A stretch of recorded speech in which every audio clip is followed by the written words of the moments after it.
ওবায়দুল কাদের সাহেব কোথায় যুদ্ধ করেছেন, কোন সেক্টরে যুদ্ধ করেছেন, নামটা বলেন। আপনি মির্জা ফখরুলকে জাতির কাছে ক্ষমা চেতে বলেন। সময় বেশি নাই ওবায়দুল কাদের ভাই। আজকে আমি স্পষ্ট ভাষায় একটি কথা বলেই বিদায় নিতে চাই।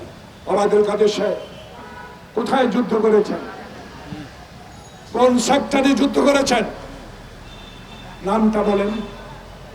আর আমাকে প্রশ্ন করেন, আমার দলের মেজর হাফিজকে প্রশ্ন করেন, অ্যাডভোকেট ফজলুর রহমানকে প্রশ্ন করেন, মনিরুল্লাহ চৌধুরীকে প্রশ্ন করেন, কোথায় যুদ্ধ করেছে।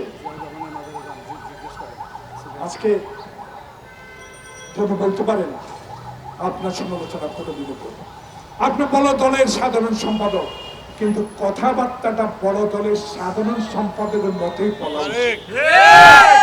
মির্জা ফখরুলের মুখ থেকে এইরকম অবৈধ কোনো কথা বের হবে না। আপনি মির্জা ফখরুলকে জাতির কাছে ক্ষমা চেতে বলেন।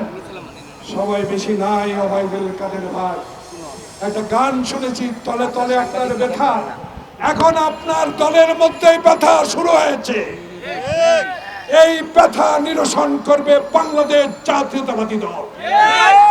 প্রস্তুতি নিচ্ছে ছাত্র দল, যুব দল, স্বেচ্ছাসেবক দল, মহিলা দল। বাংলাদেশে অত্যাচার কত করবেন, কত সপকে জানিয়ে নেবেন, কত মামলা আজকে এই সালামের বিরুদ্ধে দেবেন। আমার বিরুদ্ধে মামলা ৮০টার উপরে দেন, আপত্তি। কিন্তু কথা দিয়ে গেলাম জাতির এই বিবেকের সামনে, আমরা বলি নাই মরব গণতন্ত্রের বিজয়ের পতাকা নিয়ে, তারেক রহমানকে বাংলাদেশে এনে। খোদা হাফেজ। বাংলাদেশ জিন্দাবাদ।